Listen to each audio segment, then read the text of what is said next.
De vuelta después de otra pausa y un gran wow, lo que me estabas leyendo del exorcismo, de esta, pues ahora sí que el protocolo de cómo llevar un exorcismo a cabo en los rollos, que está mencionado en los rollos del Mar Muerto. Bueno, pues, claro que me vino una pregunta y eso no sé si tú me la puedas responder, posiblemente algún sacerdote exorcista, pero de lo que leíste, ¿habrán líneas relacionadas en los nuevos protocolos para llevar a cabo exorcismos hoy en día de los cristianos? Eso, bueno, si se puede responder, cool, si no... Mira, yo lo que diría es lo siguiente. Nosotros vemos acá que hay un paradigma que se repite y es para que el exorcista sea efectivo en su acción, tiene que aludir a un poder. ¿Y de dónde le viene ese poder? Si recordás, cuando leí en el evento anterior, hablamos del texto de Josefo. Decía claramente que Eleazar, el exorcista judío, aludía al poder de Salomón.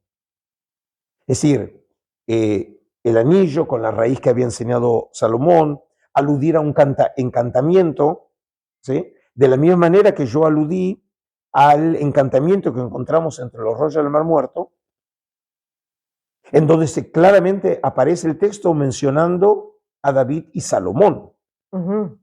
Es decir, vos tenés que aludir al gran mago, ¿sí? Y el uso del nombre le da el poder y por ese poder él está capacitado de expulsar a los demonios.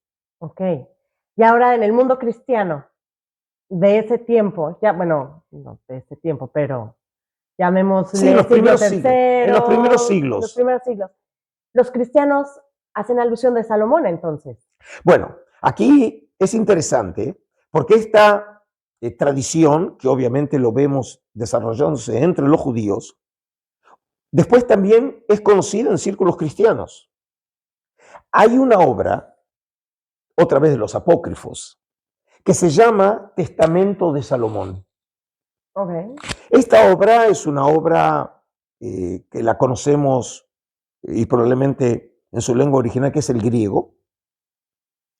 Y esta obra, algo así, siglo IV, siglo V, no sabemos exactamente cuándo fue escrita, pero estamos hablando de la época ya romana bizantina. Esta obra tiene como personaje central, como su título dice, Salomón. Pero aquí tiene un tema novedoso y es afirmar que la sabiduría que tenía Salomón y la capacidad de controlar a los demonios fue lo que le permitió al rey Salomón construir el templo de Jerusalén. Esa tradición nosotros lo conocemos en textos judíos. Por ejemplo, en el Talmud de Babilonia, en el Tratado de Gitín, alude precisamente a esta tradición. Es decir, que probablemente es una tradición que ya era conocida en círculos judíos, pero los cristianos también se hicieron eco de esa tradición. Y te voy a leer entonces, si te parece, solamente una pequeña sección del Testamento de Salomón que alude precisamente a esta capacidad de Salomón, donde hace uso del poder de los demonios para construir el fabuloso templo. Wow. Y dice así: al oír esto, yo, el rey Salomón, es decir, Salomón en primera persona, entré en el templo de Dios y supliqué con toda mi alma, confesándole noche y día, para que entregara el demonio en mis manos y quedara sujeto a mi voluntad. Sucedió que mientras oraba al Dios de cielo y tierra, me fue dado de parte del Señor Sabaoth, es decir, el Señor de los ejércitos, por medio del arcángel Miguel, un anillo con un sello tallado en una piedra preciosa. Otra vez aparece el tema del anillo. Me dijo el ángel: Salomón, hijo de David, recibe el don que te ha enviado el Dios Altísimo Sabaoth. Con él tendrás sujetos a todos los demonios, masculinos y femeninos, y gracias a ellos edificarás Jerusalén mientras tengas ese sello. Y luego continúa en otro párrafo, solo a manera de ejemplo. Cuando oí yo, Salomón, el nombre del arcángel, rogué y glorifiqué al Dios de cielo y tierra, y sellando al demonio, lo destiné a obra de cantería, a tallar las piedras del templo, traídas a través del mar Arábigo y depositadas junto a la orilla. Significa que ya para esos años, obviamente, cuando pensaban en el templo de Salomón, lo veían como un edificio magnífico, como si no fuera de este mundo. Y si es así, ¿quién puede haber construido un edificio tan fantástico? Seguramente fuerzas de otro mundo, los demonios, que en este caso Salomón, precisamente haciendo gala del poder que tiene sobre los demonios, los utilizó nada menos y nada más que para construir su templo. Wow. Wow, wow, wow. Y ahora, Yo creo que finalmente la gente va a recordar de todos estos videos tus wow. sí, yo quedo cada vez que lees algo, digo, me quedo impactada porque para mí Salomón es un personaje que está difuso, o sea, digo, sí, Salomón, sí, su papá David, pero no sabía lo importante que era y lo importante que sigue siendo hoy en día y cómo ha afectado pues la vida y el tema de creencias dentro del judaísmo y también del cristianismo y cómo están unidos. Ahora, no solamente eso, fíjate, vos te acordás que todo este conversatorio que comenzamos ya hace 2 semanas atrás, comenzó todo con una noticia arqueológica. ¿Sí? Totalmente, sí. Que obviamente con mucha maestría le presentaste a los miembros de la membresía, a ese grupo exclusivo que por primera vez oyó sobre esta noticia arqueológica, el descubrimiento de un amuleto. Correcto. En Turquía, ¿no? Por cierto. En Turquía, en lo que fue la ciudad de Adrianópolis, y fue descubierto en una de las excavaciones hechas por la Universidad de Kurkabak, me acaba de olvidar el nombre, pero la Universidad Kurkabak, me parece, en Turquía. Que justo cuando estaba haciendo el video, leyendo la noticia, no dije, ¿en qué momento? Y por eso este conversatorio es muy importante, pues voy a ser muy egoísta, para mí es muy importante, porque en qué momento, y ya lo estoy entendiendo, en qué momento Salomón está en un contexto bizantino con cristianos, matando a un demonio con una lanza igual a lo que vimos con San Jorge. Bueno, o sea, mira, por lo pronto, otra vez poniendo en contexto, con toda la importancia que tiene esta noticia arqueológica, el hallazgo en Adrianópolis, porque es contextualizado, ¿sí? Nosotros en realidad tenemos testimonio de amuletos semejantes de otros lados. Por ejemplo, te recuerdo que tenemos, que no sabemos bien, pero se calcula que llegó de la región del Mediterráneo Oriental una gema hecha de hematita, también más o menos datada para el siglo IV, siglo V, que se encuentra en la colección de la Biblioteca Nacional de Francia, en donde aparece exactamente lo mismo que vos anunciaste en Turquía. En Turquía. Y que también había una en Jerusalén. Es decir, aparece el nombre de Salomón en griego, aparece un jinete, obviamente identificado como Salomón, sobre el caballo y con una lanza matando al demonio. Otro ejemplo lo tenemos encontrado en Kfar Yasif, aquí en Israel, algo así como el siglo III, otra vez, en donde volvemos a tener el mismo paradigma, es decir, la misma imagen. Guay, qué impresión. Aparece escrito Salomón en griego, aparece cabalgando y matando al demonio. Y por cierto, tenías toda la razón cuando en esa noticia te recordó algo que como cristiana es la imagen de San Jorge. Es decir, San Jorge también en este caso es la versión cristiana de Salomón. Es decir, ves acá lo que sucedió en el cristianismo cuando el cristianismo cristianiza temas, en algunos casos propios de paganos, o propios de cristianos, o propios de judíos, los cristianiza y ahora ya no es un Dios matando al demonio, como tenemos en las tradiciones mitológicas antiguas, y no lo tenemos a Salomón matando al demonio, ahora es San Jorge, ¿sí? Pero otra vez es la versión cristiana de un tema que lo encontramos en la religión antigua. Y lo que muestra entonces cómo estos temas van cambiando o metamorfoseándose, pero en última instancia sigue esta misma idea de un Dios o un rey poderoso, ¿sí?, que mata al demonio. Y a caballo. Y a caballo. Que ese es otro punto interesante.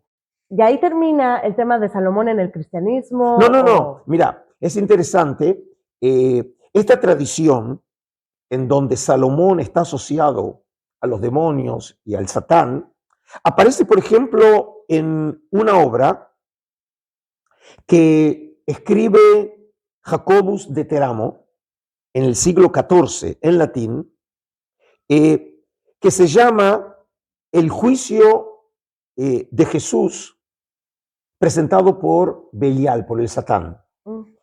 El tema gira sobre la protesta del Satán, en donde quiere llevar a juicio a Jesús por haber penetrado en el dominio del Satán, que es el mundo del infierno, que le pertenece al Satán y no a Jesús.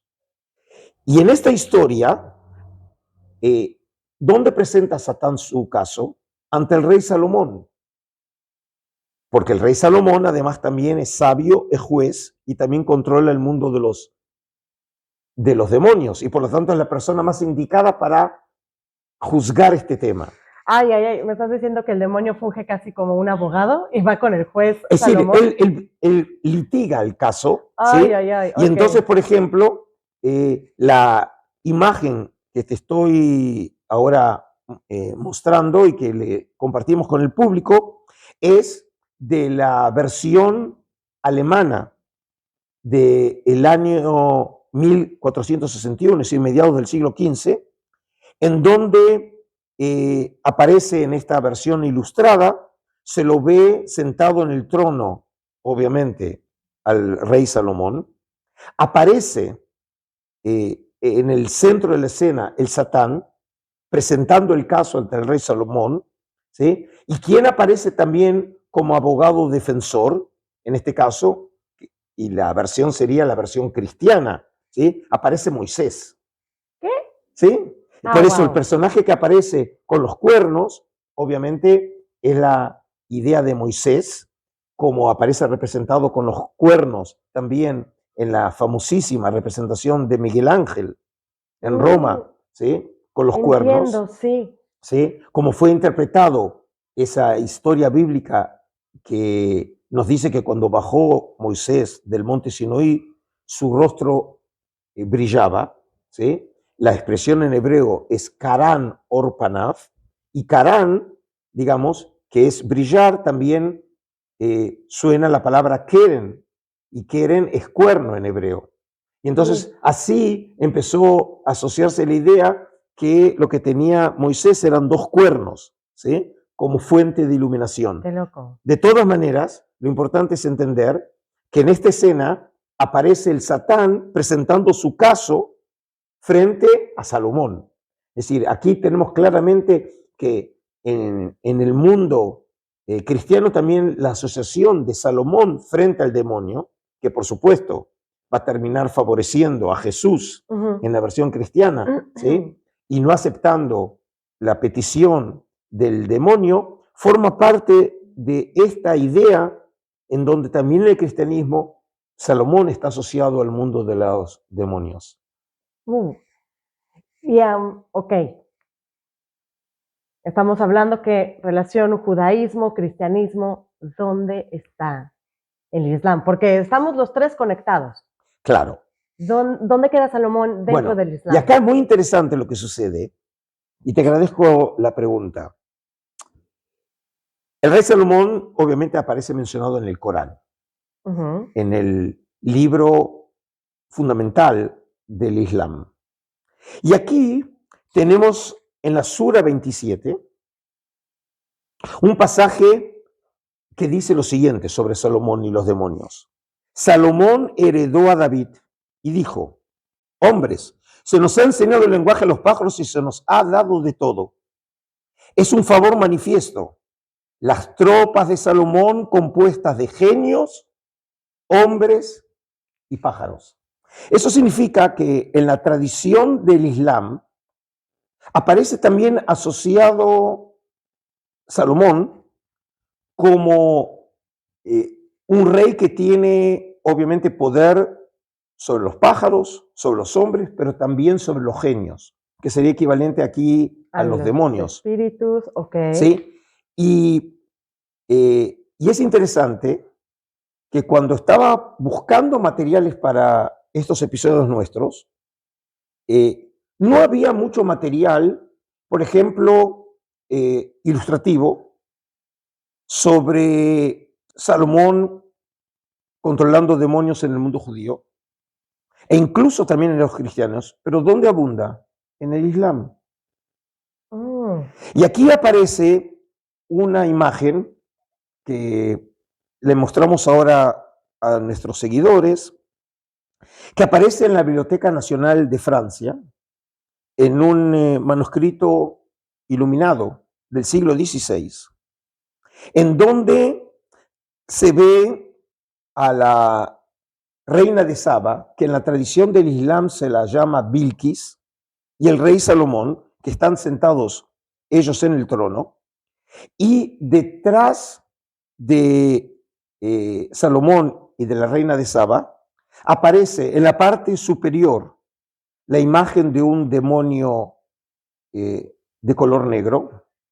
En la parte inferior aparece un demonio de color blanco y detrás de Salomón y la reina aparece un ángel, de alguna manera dividiendo entre esos dos poderes. mm. Y este tema es un tema recurrente en donde Salomón aparece otra vez asociado al mundo de los demonios, al mundo de los ángeles y obviamente también al mundo de los animales. Y aparece en la imagen muchos animales porque Salomón también como parte de su poder real era controlar también el mundo de la naturaleza. Y yo creo que de esta manera eh, pudimos de alguna manera colocar o yo diría recontextualizar ese amuleto que vos anunciaste como primicia para nuestros amigos, los de la membresía, ¿no? El nivel de exploradores. Ujú. Y ahora, gracias a estos conversatorios, creo que más o menos pude colocar en un contexto este amuleto, Totalmente, que es precisamente la asociación de Salomón con los demonios. totalmente. De hecho, bueno, lo agradezco tanto porque hay tanto que desconocía y se me hacía tan raro, o sea, cómo el rey Salomón está en Turquía a través de un amuleto, obviamente. ¿Qué significa? ¿Por qué es similar a San Jorge? Finalmente, como que todos los fragmentos de este rompecabezas, de diferentes creencias, historias, mitos que he escuchado a lo largo de mi vida, que lo veo reflejado en una noticia, platicándolo contigo, ya tiene sentido. Y no solo eso, también me nacen nuevas dudas que obviamente no vamos a aclarar aquí, sí. Y hay una Eso de... lo dejamos para otros episodios. No, 100%, va a ser para otro episodio porque esta sí me llama mucho la atención. El rey David como exorcista. Porque ya pasamos, ok, Salomón, lo entendí ahora, su relación en el cristianismo y cómo el cristianismo hace alusión a Salomón, ya lo entiendo. Pero pasamos muy de rápido el tema rey David siendo exorcista.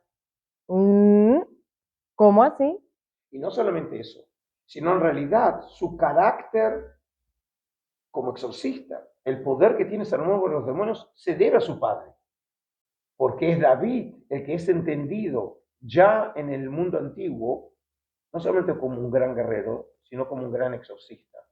Ah, wow. Pero el tema creo que es tan fascinante y tan extenso que creo que eso lo tenemos que hacer en otro evento. ¿Te parece? Totalmente. Totalmente. Wow. Bueno, me queda claro que es un tema de generacional, Rey David de Salomón. Yo creo que no. Lo que tenemos que hacer primero es agradecerles a ustedes la paciencia, las ganas de seguir apoyándonos. Y en este sentido, realmente, en nombre mío, en nombre de Andrea, los invitamos a que vean los videos, a que nos manden sus preguntas, sus dudas, y en la medida de lo posible vamos a tomar de todo, tratar de tomarlas en cuenta, ¿no? Claro, para la siguiente conversación, que bueno, evidentemente ya saben de qué va a tratar, sobre el Rey David. Así que si ya tienen preguntas, comentarios, háganoslo saber. Y sí quiero hacer como un agradecimiento a los miembros del canal y también a los exploradores, ¿no? Sí, a los del el nivel exploración, porque junto con ustedes estamos explorando nuevos caminos dentro de YouTube. Y este es muy bueno, es un muy buen paso que nos permite conectarnos más con ustedes. Y acá yo lo que diría es, aquellos que todavía no se han incorporado, ¿sí? Que se incorporen porque de esa manera también no solamente nos apoyan, sino que nos da también ganas de poder seguir, porque en última Exacto. instancia esto no es para nosotros y nuestro disfrute personal, no es una conversación privada, sino la idea es compartirlo con ustedes. Y en la medida que nosotros encontremos eco y apoyo, nos va a dar muchas más ganas de poder seguir buscando y explorando nuevas posibilidades. Completamente. La verdad son un gran apoyo y un gran incentivo para seguir pensando en nuevos temas, que ustedes traen esos temas. Entonces, muchísimas gracias. Sí, muchísimas gracias a vos. ¿Sí? Gracias a ti también. Y que pudimos retomar este contacto y esperamos ahora poder hacerlo de continuo en las próximas semanas. Hasta la próxima vez. Chao, se cuidan.